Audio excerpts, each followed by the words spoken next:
Hi everyone, today I'm going to be talking about how to make your sketchbooks look more aesthetic and appealing. This isn't a tutorial because there's so many ways you can fill your sketchbook, and a lot of things I'm mentioning are more of a stylistic choice, and I don't really want people like copying my art exactly, so this is just going to be my personal process. Along with that though, there will be lots of tips throughout the video, so make sure to watch till the end so you get all of them, and yeah, let's get started. So while I'm sketching, I'm going to be talking about the three main parts you can think of when you're drawing in your sketchbook, which are composition, character, and color. Composition is basically how you place your drawings or doodles on a page. This is really important to make your page look more put together. Try looking for inspo on Pinterest, and I have a board labeled art inspiration in case you want to look there. Next up is color, and this is fairly flexible. If you're not good at color theory or picking good colors that match well, then you can use a color scheme generator online, like on Safari or Google. But a general rule of thumb that I personally use is to go with either warm or cool tones and base the entire spread off that. Warmer tones are generally tones like red, orange, or yellow, while cooler tones are things like purple, pink, or blue, or sometimes green. You can also mix them together, which I'll be talking about later on during the coloring process. But as long as the colors look good together, the spread will look good.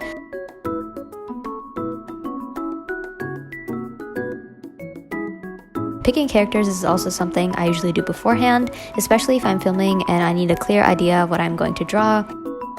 Sometimes I make up the characters and just create designs sporadically, which is what I did here, but most of the time I draw anime characters or my OCs.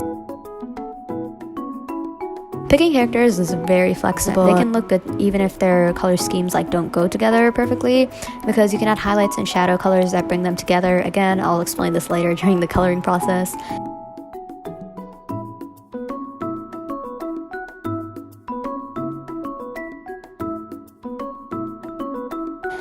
Sometimes I like adding random doodles to fill in the blank space and stuff. The doodles can be things like eyes, hands, snacks, food, or even little plushies or animals, just to give your spread more character and to make it more fun to look at after you're finished with it.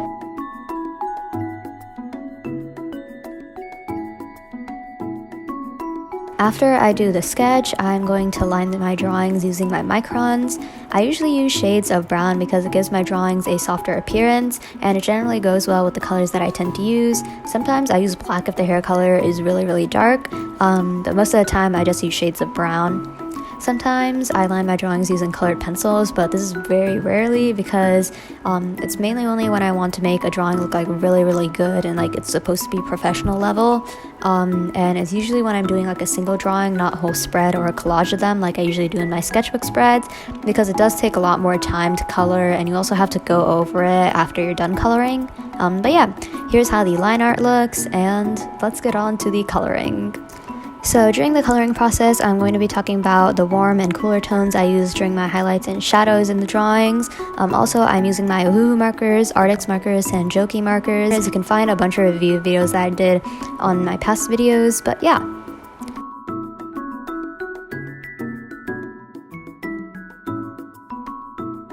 So personally, I think that there aren't that many ways that you can personalize your drawing with a sketch or line work, and there's more ways to play around with your style when you're coloring/rendering. Something that defines my art style personally is using cooler tones for the shadows, such as blue or purple, and then using warmer tones for the highlights. I get a lot of people using a white gel pen to do the highlights, especially in the hair, and though it can make your drawings really stand out and pop out, it also ruins some of the hard work that you put in and makes it look kind of artificial in my opinion, but this is completely my opinion. I used to do this as well, but I found that using colors for highlights instead of just using plain white is generally better for my own style. It makes it look better. I have more ways of making the spread look more cohesive, and yeah. It's really fun for me to pick a highlight color as well, which is something that contrasts with the hair. Here, for example, I'm using a light blue highlight color, while the hair is like more of a darker pink. And I usually pick the highlight color based on their eye color or something like that, or their clothing color. Anyways, like I was saying before, even if the color characters you're drawing don't have a similar color scheme, you can still make their colors match by adding the same highlight and shadow colors.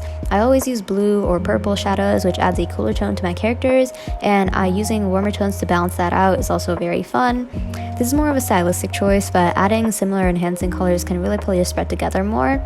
I developed this style by looking at other artists and changing it to traditional art, because I've seen a lot of digital artists do this, but I have also started doing this with my digital art, as you can see here, and I think it looks really nice. Another thing to keep in mind is to make sure that the values aren't too contrasting. For example, make sure that one of your characters isn't in like super dark lighting and their values are like extremely low, while the other character has like a super glowy look, unless you're like making a comic strip or something and that's basically what you want. But yeah. Another thing you can do is try and find a repetitive color in your spread. In this spread, I used a lot of blue and pink, but you can also use teal and orange or blue and green, etc. Generally, I pick 2 to 3 colors that will go well together. Anything that you think will look good will really work. This again ties the spread together and gives a unified look, which is really satisfying once you're done with your whole sketchbook. And like each spread or page has its like own unique color scheme, which I think is really fun to look at.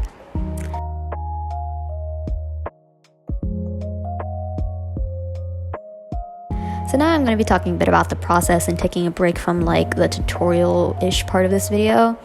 So I always start by coloring the skin because it's sort of underneath everything else, like the clothes and the hair. A lot of times I give my characters bangs and they usually go over the character skin. So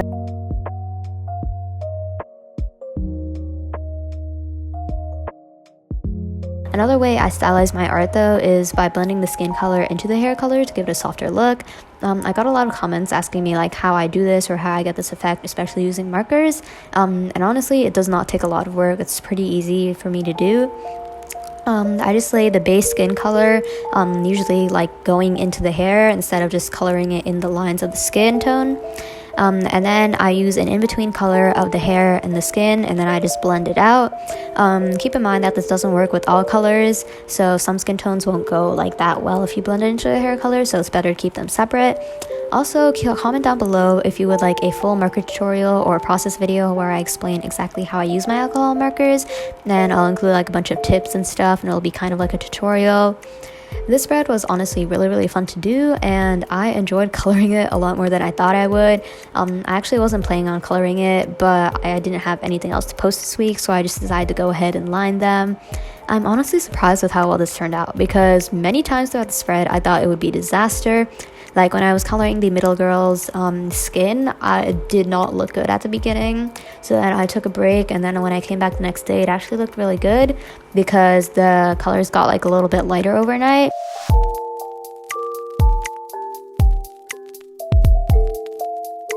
Although I really don't like the drawing on the very right of the girl wearing like jeans and having the crossbody bag.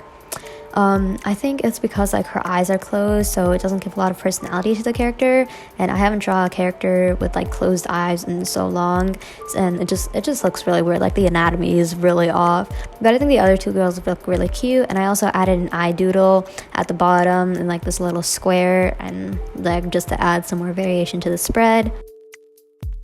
So I have switched my posting schedule to every 2 weeks now. I did do a live stream last week, and it was actually really fun, and I am planning on live streaming more because it was really fun to talk to you guys. So if you want, you can also comment down below whether you guys would like to see more live stream videos on the weeks that I don't have time to film, and also comment down below some like topics that we could talk about during a live stream.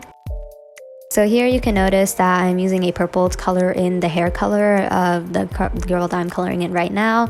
Like I said before, I like using the cooler tones as shadows, and then I use this pink, which is kind of more of a warmer tone for the highlights, just to add more contrast. And yeah.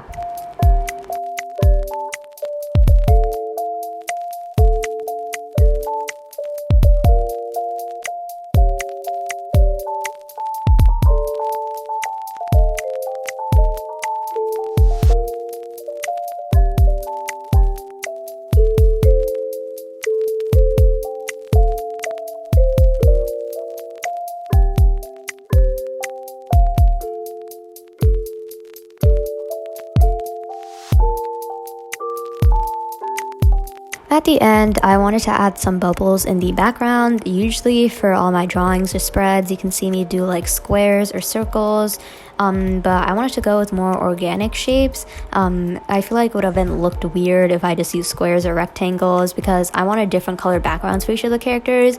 So I feel like if I used more geometric shapes, it would have clashed a lot more and it wouldn't have looked as good. So for the background colors, I picked them based on the character's eye colors, and highlight colors. So the first girl had a blue background, the second girl had a yellow background, and the last one had a pink background. It's also nice that they're these kind of like complementary colors, so they generally look well together.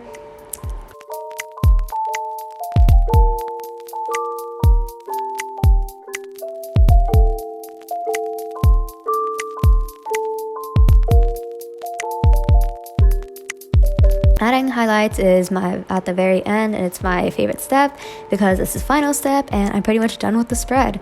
Like I said before, I don't add a lot of highlights, but I do add like sparkles, or I add some little shiny things to the hair, etc. And that is pretty much it for today's video. I hope you guys enjoyed watching. If you're watching till the end, then thank you so much. I really appreciate it. I hope this video helps you guys and inspires you. I will be linking my Pinterest in the description so you guys can look at the boards that I mentioned in this video. So thank you so much for watching, and I'll see you guys next time. Bye!